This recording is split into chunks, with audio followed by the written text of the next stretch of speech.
guys, so I take a look at something very special. This is the Dragon Ball Xenoverse 2 open beta on PlayStation 4. And basically I've been playing the beta a bit today and just want to give my thoughts and impressions as I am a big Dragon Ball fan. So, Dragon Ball Xenoverse 2 is a little bit of a hard game to talk about, honestly, because I really want to like this one. But I can't say that I overly do. There are good points, but there's also a lot of bad points. And basically I just want to use this video as an excuse to cover all of those. So we're going to be starting off with really the best thing that Xenoverse has to offer in the gameplay department, and that is online multiplayer battles. And this is definitely the most fun that I've had with the beta. The single player stuff for computers is pretty thick, it doesn't really fight back very well, until we get to one bit which I'm going to show off at the end of this video. But online battles are definitely a bit more exciting and a bit more interesting, and they really make you try and use all the very limited mechanics that are in this game to their fullest. Now this first battle, I honestly don't do very well. I want to try out Jaco. I actually want to try out some characters that weren't my own custom character, because, I mean, honestly, even though I like the custom character stuff, I play a Dragon Ball game so that I can play with Dragon Ball characters. And Jaco, of course, is a character that, aside from Xenoverse 1, has never been in anything else. So I want to give him a go because I really like him in the series, but unfortunately I was not very good with him, and really the other players were much better than I am. Namekians are also very difficult. This is a Namekian custom character, and Namekians are very difficult because either their weak attacks or their strong attacks all use the stretchy arms. And the stretchy arms give them great range, so they can really stun lock you. And the name of the game in Xenoverse 2 is basically stun locking. You're really either getting stun locked, teleporting out of a stun lock, or putting someone else into a stun lock, or firing a beam. Those are really the four states of being in Dragon Ball Xenoverse 2. And it really is that simple. You know, this game is not a fighting game, and everyone had to say that about Xenoverse 1 because it wasn't really made clear by the marketing. But Xenoverse gameplay is definitely not a fighting game. It's, you know, Xenoverse in many ways is much more like an MMO than it is any other type of game. In fact, this game really even takes that further with things like mounts and a hub world, like a much bigger hub world now, the ability to fly at a higher level, that's very World of Warcraft-esque, and just like all the general sort of character build-ups and the fact that it's always online. There's a lot of stuff that really is similar to an MMO in this game. And honestly, in a way, the battle system kind of does remind me a bit of an MMO. Except battles are not nearly as quick as they are in an MMO. So in the same way that in an MMO you're basically just like doing a rotation of keys, you know, you'll do, say, you'll start auto-attacking and you might press 2, then 3, then 4, then 5, and then, yeah, repeat the routine over and over and over. That's basically an MMO's gameplay in a nutshell, in PvE anyway. It's kind of like that in Xenoverse, honestly. And you can see I unfortunately didn't do very well, and my teammate was trying to get down to revive me, but he unfortunately couldn't figure out how to land, so which is honestly a problem that I've had as well, actually landing rather than flying up there. And the Namekian's showing off his transformation there, which is where he grows very big, and apparently that form is considered in the community to be pretty overpowered at this point. So it'll be interesting to see what comes of that. But anyway, yes. So the gameplay in Xenoverse is honestly, it reminds me of an MMO. And the reason for that is because you have your light attack and your strong attack. You have your limited number of key abilities. You can fire a Ki Blast, of course. You can do a grab, but there's really not much point most of the time. You'll be performing the exact same combos and the exact same actions over and over and over and over and over and over and ad nauseum. And even in this beta, I got sick of the number of options at my disposal. So, for a game which expects you to do literally thousands of battles grinding for items and things like that, I cannot imagine how tedious the mechanics would get. But on a positive note, though, I will say the game looks pretty nice, and you can see that shot of Goku's model there when the battle started up. That looked pretty nice, and even this environment, I really like the colour scheme. I like all the sort of lighting and detail on the characters. Even though it's not a great-looking game, there are elements of it which do look fantastic, especially by Dragon Ball game standards. That's really the thing. I mean, we've had some shocking-looking Dragon Ball games over the years in recent times. For some reason, I mean, Raging Blast 1 and 2 certainly were not great-looking games, in my opinion. But anyway, so one of the weird things, actually, about the Xenoverse 2 beta, this is a bit of a random aside, but you actually have to do a setting to make the graphics look better. there's actually an option if you turn up the brightness just 1 or 2 notches, it gets rid of this weird grey filter that's on the game. And it makes things look much brighter and much nicer. I don't know why it's set up like that. But anyway, you can actually see I'm trying to kind of use Goku's moveset here and apply some strategy. So I use the Taiyoken Solar Flare to try and kind of stun my opponent. And then I was trying to use that opportunity with the Kamehameha to follow up. And the Kamehameha, you do have to charge. Super Kamehameha is a bit more powerful, of course. That's his ultimate. I suppose I should just kind of go over the gameplay in general in Xenoverse. So, as I said, you've got a light and a strong attack, which is basically just what you're comboing together. Circle does Ki Blast, that's pretty simple. X is basically what you can use to ascend while flying, and it's also what you can use to teleport behind an opponent if they're attacking you. L1 is block, so you can just block, but it's directional, so you've got to make sure that you're facing the direction of the enemy, which is honestly sometimes pretty hard to do, because the game does not... Your character does not really turn around to face the enemy automatically. It's kind of a bit finicky, honestly.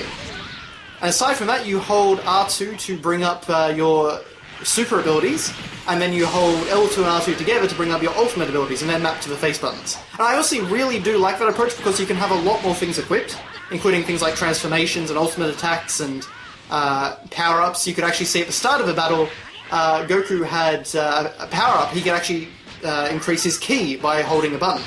And that's actually a special ability in this game. It's not a baseline mechanic like in something like Budokai or Tenkaichi. So that's honestly a bit weird. I don't really like that, because otherwise the only way to build up ki is really to just punch the enemy a lot. But, it's something that's in there. Energy charge is what the ability's name is. But I do really at least like the idea of mapping a ton of abilities, like having the ability to map a ton of abilities to various buttons. But anyway, this was definitely a much better battle in my favour than the last one. You see, I actually took out my opponent. These battles that you can do online in the beta are actually team battles, so it's 2v2.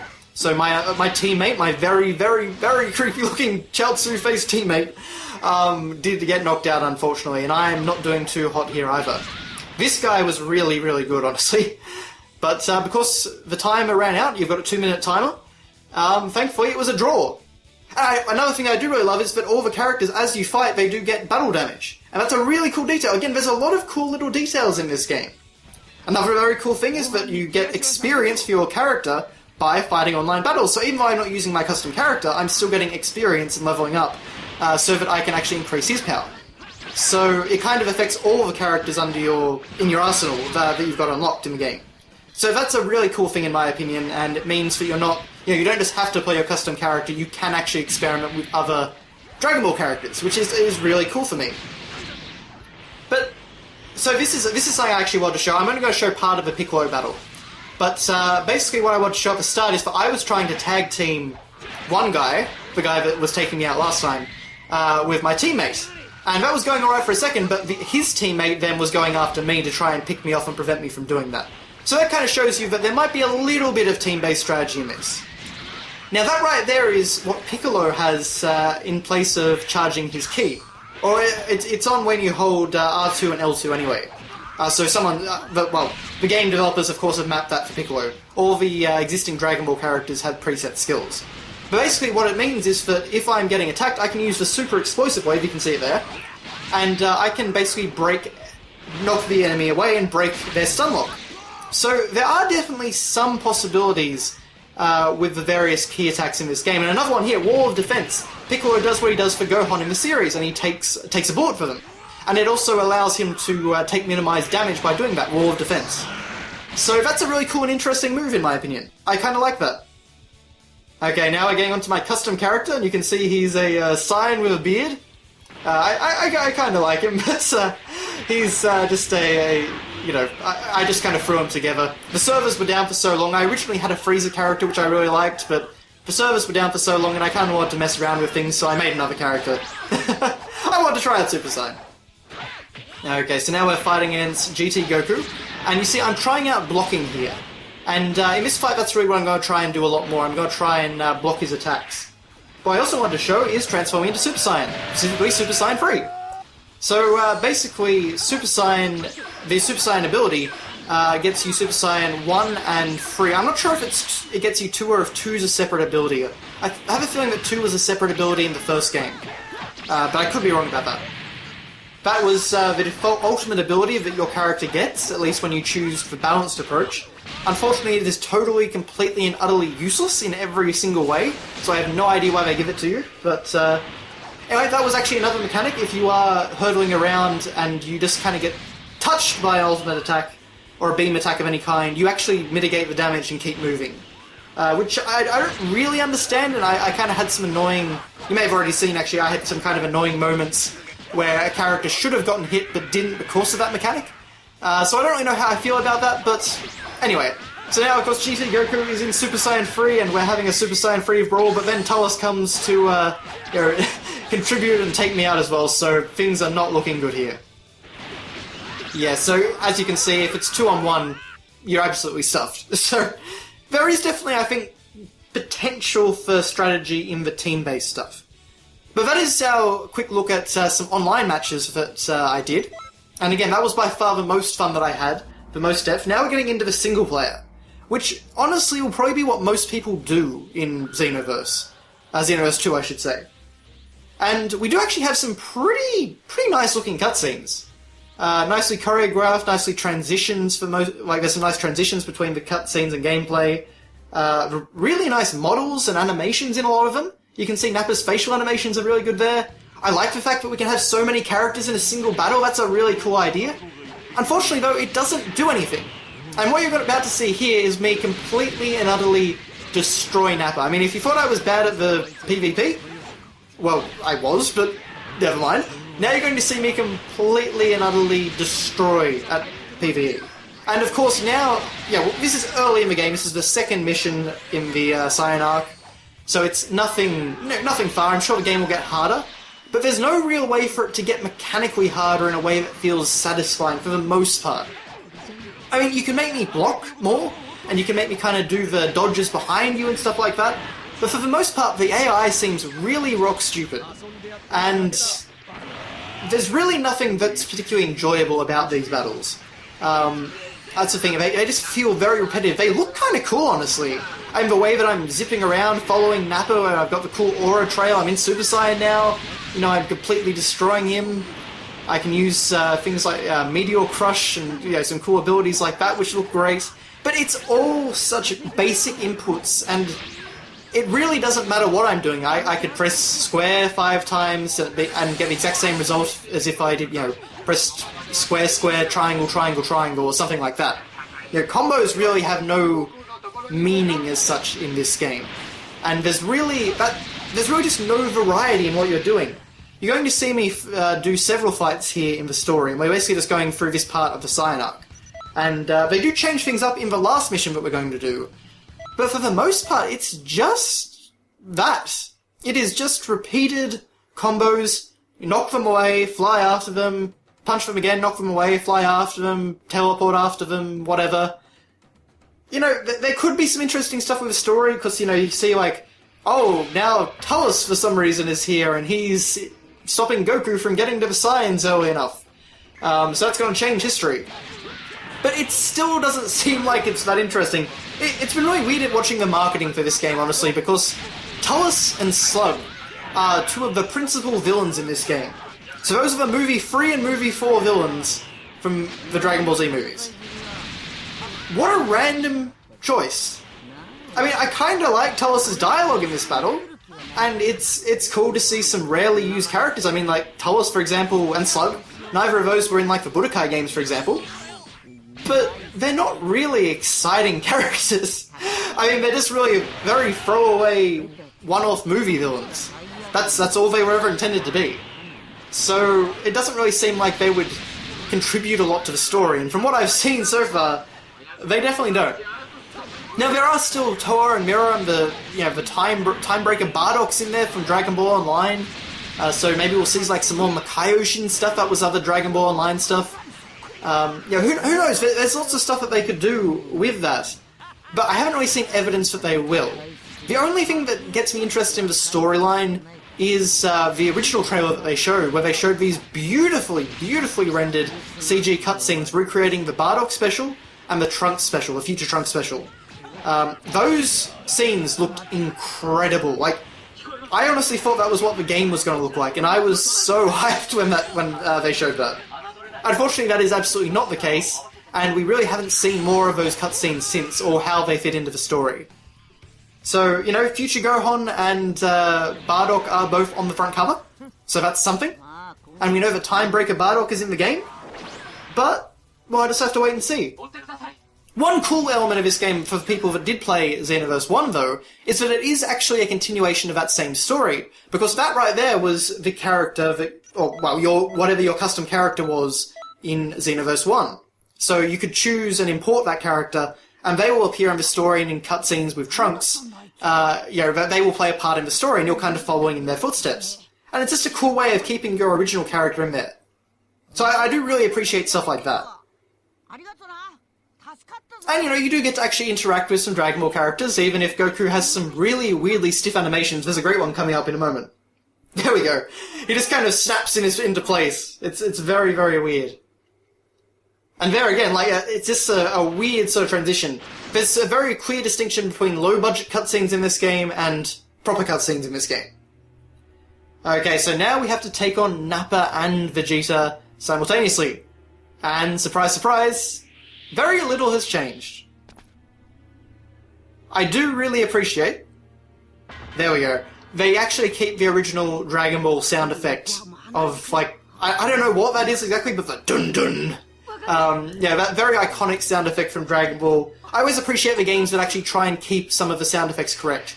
And a lot of this game actually has really good sound design. The hits are crunchy, and you really do feel an impact from everything. The only thing is the sound mixing is a little bit weird. Sometimes voices come in a bit too soft, or certain sound effects are obnoxiously loud. And another cool thing, we have an instant transition there from cutscene to battle. That's a really cool idea. But anyway, I just skipped past Nappa because we already saw what happens to him when he comes up against me. My character here is Zane, which is the name of one of my World of Warcraft characters, because I honestly couldn't come up with a good vegetable pun. I was trying to come up with a good Saiyan vegetable pun, but I think between Toriyama and Toei, they've taken all the good ones. But anyway, so now you have to see me take on Vegeta, and how different is it? Absolutely no different. I tried to throw in a few Superman-style arm punches. That's basically doing the dash and then doing a heavy attack. But for the most part, I was just trying to keep Goku alive and not let Vegeta do anything. And as you can see, Vegeta couldn't do anything. There really was nothing of interest to this battle. It's just completely pressing the same buttons over and over and over, and that's really just the thing, because I just can't understand... Like, when you've got to do so many battles to grind for items, and even to get through the story, this is already getting boring to me in the beta, so I don't really see how I could possibly keep up my interest in the full game. So the beta has really kind of been an eye-opener to me in terms of that this just isn't something that I will enjoy. There are parts of it that I really love, and I really would like to enjoy the game for that. But I just feel like it's going to be so repetitive, and I'm just not going to be able to get the enjoyment I want. I might, have some fun playing some, online battles or something, and I'm sure I'd enjoy seeing all the story. I mean, this cutscene's really cool. You can see that, Nappa couldn't actually take out my character, but my character is now battle damaged, which is really neat. And then I blow Nappa away at the same time that Goku, uses his Kaioken times 4, and that's really cool to me. But it's not enough given how much grinding is requisite in this game, at least if Xenoverse 1 was anything to go off of. And I didn't play Xenoverse 1, I really wanted to, but I held out because I heard about all the problems, and I thought that Xenoverse 2 would definitely be coming and would definitely fix them. From what I've heard, though, Xenoverse 2 really hasn't fixed a lot of the problems of Xenoverse 1. It's fixed some of them, but not enough of them. But anyway, everything we just did there was completely pointless. Not only did Vegeta survive like normal, but Nappa also survived. So now we're going to do the Ozaru fight. And this is what finally made me decide, okay, no, not getting Xenoverse 2. We get a really cool cutscene, and it is very cool actually to see Nappa turn into an Ozaru. Even though, he's basically just an Ozaru with arm braces. It's something here that they've advertised a lot, And it does look really cool. I mean, we haven't had many games that have done the Ozaru fight. In Ultimate Tenkaichi, I believe it was basically a quick-time event for the most part. And in... or maybe I think of Connect, Dragon Ball Z Connect. Anyway. And then in addition, beyond that, we also had... I think, was it Tenkaichi 2 and 3, I think, had these battles? And they were okay in that, even if they weren't anything that unusual. It was still basically the exact same mechanics. In a Great Ape fight, basically, the Great Apes have super armor, and you have to deplete that to be able to hurt them. So that means you've got to deplete that purple bar, and then you can damage them. But that purple bar recharges super quickly. So what the game wants you to do is it wants you to use a throw ability to grab onto their tail and basically throw them into the ground and do damage. Unfortunately, it doesn't do much damage. It takes like probably about 8 or 10 of those to deplete the Ozaru's health bar.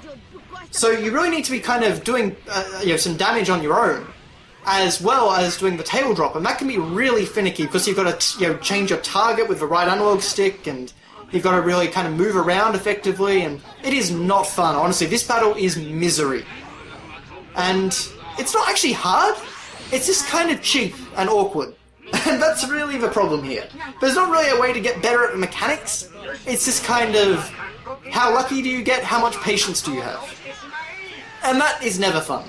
I basically just there found a use for my ultimate attack, so that's something.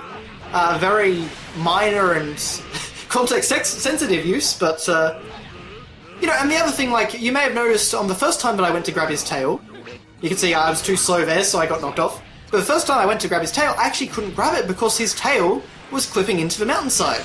So it took me a few goes to try and get it. Which is just, again, a very annoying thing.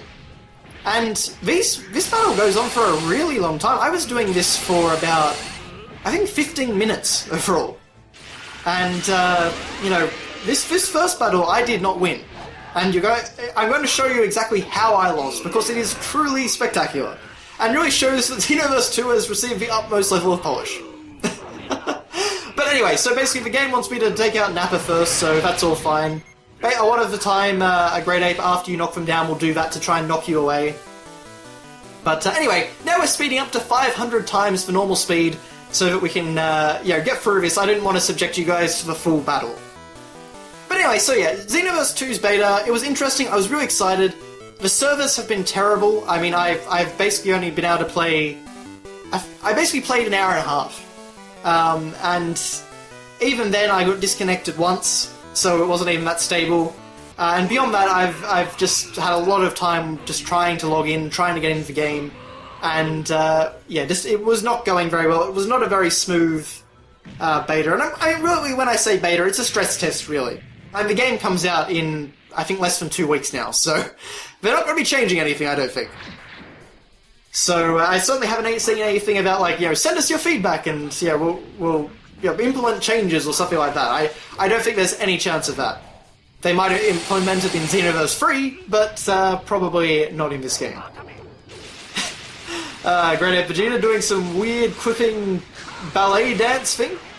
Now, what I discovered here is that if you hold down the circle button, you can actually do a charged up Ki Blast, where you do fire multiple of them. And if you keep tapping the button, you'll fire more and more of them. And that's honestly the best way that I found to deal damage to the Ozaru's super armor. But again, it still takes forever and ever and ever. But, yes, so, anyway. You can see I'm very low on health, I'm playing it careful, I'm just trying to use Ki Blast. I am kind of getting in there, but you can see he still has 1.5 full health bars. And you've seen how little damage the tail grab does. And yes, you do have to be locked onto the tail to be able to do a tail grab. And as you can see, the lock-on was not playing ball with me just there, so that was pretty annoying. But, so considering that they've been advertising this is one of the selling points of the game, no. This is not a selling point. This is not a well-thought-out or well-designed battle in any way, shape, or form. Okay, so he tries to throw a rock. I luckily dodge out of the way of a rock. He powers up for a beam, and... Wait, what? Wait, what? Yeah. Let's see that again in slow motion. So the beam is over there, I'm over there, I'm dead. What? That really shows you a quality battle, doesn't it? Okay, well anyway, so we're nearing the end here. I got a bit further in my second attempt, which took me another 12 minutes or something. So Gohan and Krillin joined the battle now. Goku immediately got knocked out, which was great. But anyway, what I did just want to take a few minutes to talk about at the end here is what would I actually like to see from a Dragon Ball game, because the disappointment I found from this beta got me really thinking about that. And now that Dragon Ball Super is out, now that Dragon Ball Super has been better and had some really cool new characters, I would love to see a Dragon Ball Z Budokai game with Dragon Ball Super. I would love to see new characters like Frost and Cabba, of course Black, Zamasu, Champa, Hit with his time jumping powers. That would be awesome to see in a more traditional fighting game context.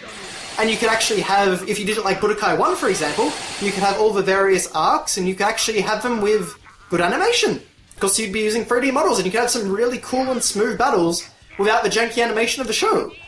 You know, a Dragon Ball Super Budokai game would be incredible.